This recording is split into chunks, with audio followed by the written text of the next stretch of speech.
اس programme کے لیے ہم سے تعاون کیا ہے دی جرسی کلب کو نے۔ اپنے پسندیدہ کلب یا کھلاڑی کی اوریجنل جرسی حاصل کرنے کے لیے انسٹاگرام پر دی جرسی کلب سے رابطہ کریں۔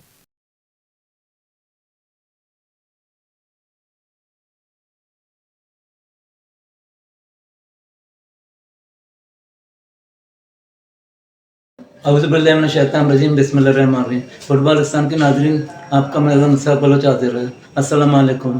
ہم آج بات کریں گے پاکستان میں فٹ بال کے نارمل حالات یا نارملائزیشن کے حوالے سے۔ فٹ بال کے حالت نارمل نہیں ہیں، اس کا سب کو احساس ہے، لیکن یہ معاملات کب نارمل ہوں گے، اس سلسلے میں قائم کی گئی نارملائزیشن کمیٹی اپنے ٹاسک کو مکمل نہیں کر سکی ہے۔ فیفا نے یہ ٹاسک ہارون ملک کے حوالے کیا۔ ہارون ملک کے اطراف جو لوگ ہیں وہ نہیں چاہتے کہ پاکستان میں فٹ بال صحیح نہج پر دوبارہ بحال ہو سکے۔ ہارون ملک کے کیے ہوئے فیصلے پر لوگ تنقید بھی کرتے ہیں اور ان کا عمل بھی کرتے ہیں، تاہم حالات بد سے بدتر ہوتے جا رہے ہیں۔ اس سلسلے میں ہم نے بات کی قومی ٹیم کے سابق ہیڈ کوچ اور فٹ بال کی ایک اہم شخصیت طارق لطفی سے۔ دیکھتے ہیں طارق لطفی اس مسئلے کے حل کے حوالے سے کیا تجاویز دیتے ہیں۔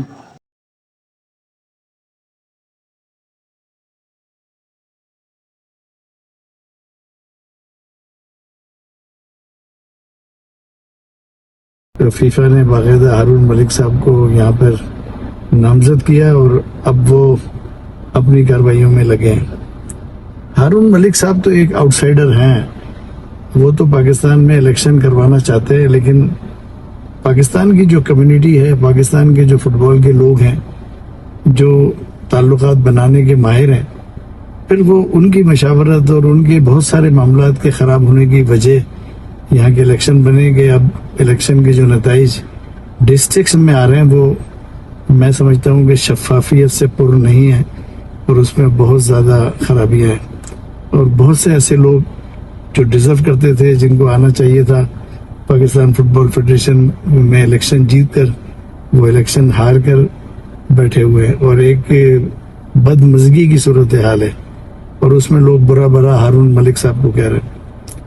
میرا یہ خیال ہے کہ جب فیفا نے نامزد کر دیا ہارون ملک صاحب کو، تو ہارون ملک صاحب پر ٹرسٹ کرنا چاہیے فٹ بال کمیونٹی کو، اور ان کے ہاتھ مضبوط کرنا چاہیے تاکہ وہ جلد از جلد اپنی ذمہ داریوں سے سبکدوش ہو جائیں۔ اگر وہ یہ کام نہیں کر سکیں گے تو وہ بہت بڑی بدنامی اپنے سر پر لیں گے، اور ان کو اپنے ضمیر کو حاضر اور ناظر جان کر یہ فیصلہ کرنا چاہیے کہ پاکستان فٹ بال فیڈریشن کے شفاف انتخابات کرائیں۔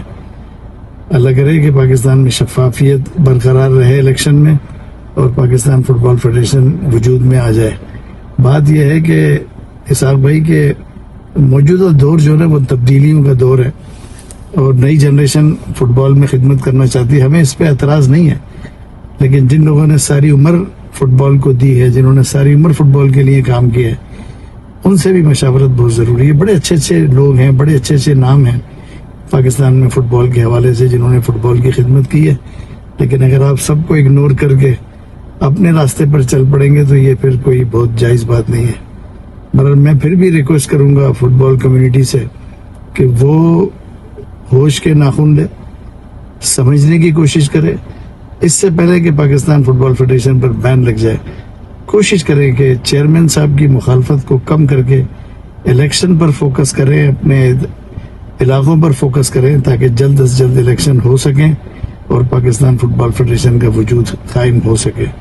ادروائز آپ یہ دیکھیں گے کہ اگر لوگ کورٹوں میں چلے گئے، لوگوں نے پھر انتشار پھیلایا، تو الٹیمیٹلی ہارون ملک صاحب نے فیفا میں رپورٹ سبمٹ کر دینی ہے کہ یہ قوم اس قابل نہیں ہے، تو پھر پاکستان پر ایک غیر معینہ مدت کے لیے بین بھی امپوز ہو سکتا ہے۔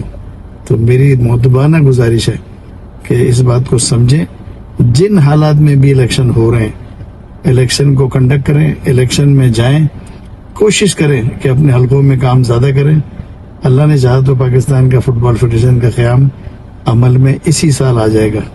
بہرحال میں ریکویسٹ ہی کر سکتا ہوں، لوگ کہتے ہیں کہ جی آپ ہارون ملک، میں ہارون ملک کا نہ دوست ہوں نہ میں نے ان کے ساتھ تصویریں کھنچائی ہیں۔ یہاں بہت سے لوگ ہارون ملک کو گالیاں بکتے ہیں اور پھر ہارون ملک صاحب کے ساتھ تصویریں شائع کرتے ہیں سوشل میڈیا پر۔ ایسے بے شمار لوگ ہیں، میں نام لوں گا تو پھر ان کی بے عزتی ہوگی اس میں۔ تو یہ کام نہ کریں، اپنے کردار کے مطابق کام کریں اور فوکس کریں پاکستان فٹ بال فیڈریشن کو خدمت کرنے کا، الیکشن میں جائیں اور پاکستان فٹ بال فیڈریشن کی نامزدگی کمیٹی جو بھی الیکشن کا انعقاد کرے اس میں شرکت کرے، اور امید رکھیں کہ انشاءاللہ پاکستان فٹ بال فیڈریشن کا قیام اسی سال عمل میں آ جائے گا. Thank you.